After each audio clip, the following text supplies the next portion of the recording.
मध्य प्रदेश के बुरहानपुर में बवाल, धार्मिक स्थल को लेकर दो समुदाय भिड़े, पथराव में 4 घायल, भारी फोर्स तैनात। बुरहानपुर के विरोधा गांव में धार्मिक चबूतरा विवाद में 2 पक्ष हुए आमने सामने। पथराव के बाद पहुंची पुलिस ने स्थिति पर काबू पाया। उपचुनाव से पहले समाजवादी पार्टी ने चुनाव आयोग को लिखी चिट्ठी, वोटिंग के दौरान बुर्का पहने हुई महिलाओं की जांच न करने की मांग। समाजवादी पार्टी की ओर से बुर्का नहीं हटाने की मांग पर भड़के गिरिराज सिंह, कहा कि बुर्का हटाकर उनके चेहरे देखना कानूनी रूप से सही है।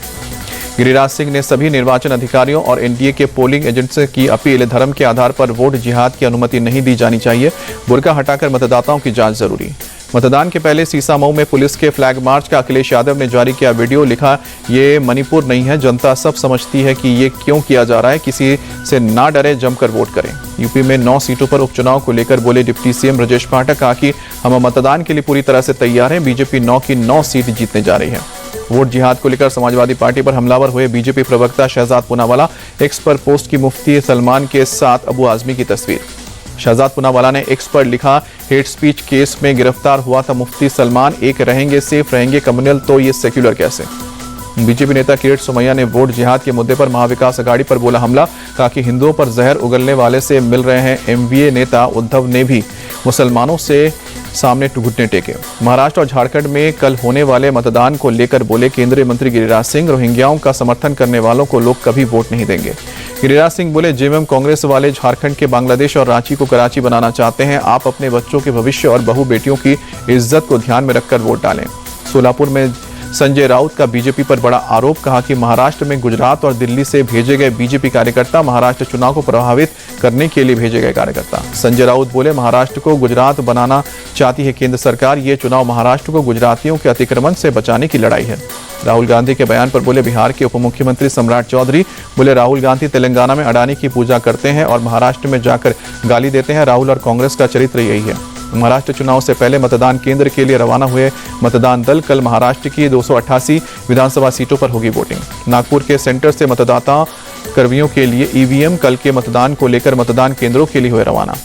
महाराष्ट्र और झारखंड में मतदान को लेकर बोले अर्जुन मुंडा, दोनों राज्यों में बीजेपी का प्रदर्शन अच्छा होगा, जनता चाहती है कि राज्य का विकास हो, क्षेत्र का विकास हो। रांची से गुवाहाटी के लिए रवाना हुए असम के मुख्यमंत्री और झारखंड बीजेपी के सह प्रभारी हिमंत बिस्वा शर्मा बोले, मैंने 4 महीने यहां बिताए हैं, 23 नवंबर को झारखंड में विकास का एक नया युग शुरू होगा। झारखंड चुनाव के दूसरे और अंतिम चरण का मतदान कल, दुमका इंजीनियरिंग कॉलेज से ईवीएम लेकर बूथों के लिए रवाना हुए मतदान कर्मी। बिहार उपचुनाव पर बोले आरजेडी सांसद मनोज झा, बोले 23 नवंबर के जब नतीजे आएंगे लोगों के पैरों के नीचे से जमीन निकल जाएगी। झारखंड विधानसभा चुनाव पर बोले आरजेडी नेता मनोज झा, कहा कि बीजेपी के पास बांटने और काटने के अलावा कोई विकल्प नहीं है, वो विकल्प हार जाएगा। 24 नवंबर को 11 बजे होगी सर्वदलीय बैठक, आगामी शीतकालीन सत्र को लेकर होगी चर्चा। बिजली बिल नहीं चुकाने पर दिल्ली के हिमाचल भवन को लेकर हिमाचल प्रदेश हाईकोर्ट का आदेश, हिमाचल भवन को अटैच कर बिजली कंपनी को नीलाम करने की छूट। हाईकोर्ट के आदेश से सुक्खू सरकार में मचा हड़कंप, कोर्ट ने कहा कि जिम्मेदार अधिकारियों का पता लगाकर ब्याज की रकम उनकी जेब से वसूली जाए। अगली सुनवाई 6 दिसंबर को। हिमाचल की सुक्खू सरकार पर बीजेपी का हमला, पूर्व सीएम जयराम ठाकुर बोले, दिल्ली में हिमाचल का दिल है, हिमाचल भवन सुक्खू सरकार के चलते हिमाचल की फसीयत। शक्ति स्थल पहुंचे राहुल गांधी और कांग्रेस अध्यक्ष मल्लिकार्जुन खड़गे, पूर्व प्रधानमंत्री इंदिरा गांधी को जयंती पर श्रद्धांजलि दी। इंदिरा गांधी की जयंती पर राहुल गांधी का ट्वीट, अपने बचपन के फोटो को शेयर कर लिखा, दादी हिम्मत और मोहम्मद दोनों की मिसाल थी, निडर होकर देश हित के रास्ते पर चलना उन्हीं से सीखा। हिमाचल प्रदेश के सीएम सुखविंदर सिंह सुक्खू ने इंदिरा गांधी को दी श्रद्धांजलि, पूर्व पीएम इंदिरा गांधी की जयंती पर शिमला में पुष्प अर्पित किए। दिल्ली में मजलिस पार्क के पास मुकुंदपुर के मेट्रो डिपो पहुंची सीएम अतिशी, चौथे चरण के रूट के नए मेट्रो कोचों का किया निरीक्षण। पंजाब में पराली जलाने को लेकर आप दावे की गलत, पंजाब प्रदूषण नियंत्रण बोर्ड के अध्यक्ष डॉक्टर आदर्श पाल विक का बयान, पंजाब में इस साल 18 नवंबर तक पराली जलाने के कुल 9,655 मामले।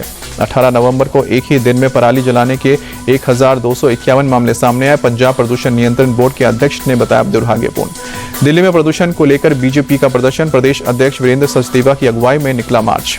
प्रदेश अध्यक्ष वीरेंद्र सचदेवा ने आप सरकार पर निशाना साधा, बोले मौजूदा हालात के लिए आप सरकार जिम्मेदार, वक्त रहते एक्शन होता तो दिल्ली सेफ होती।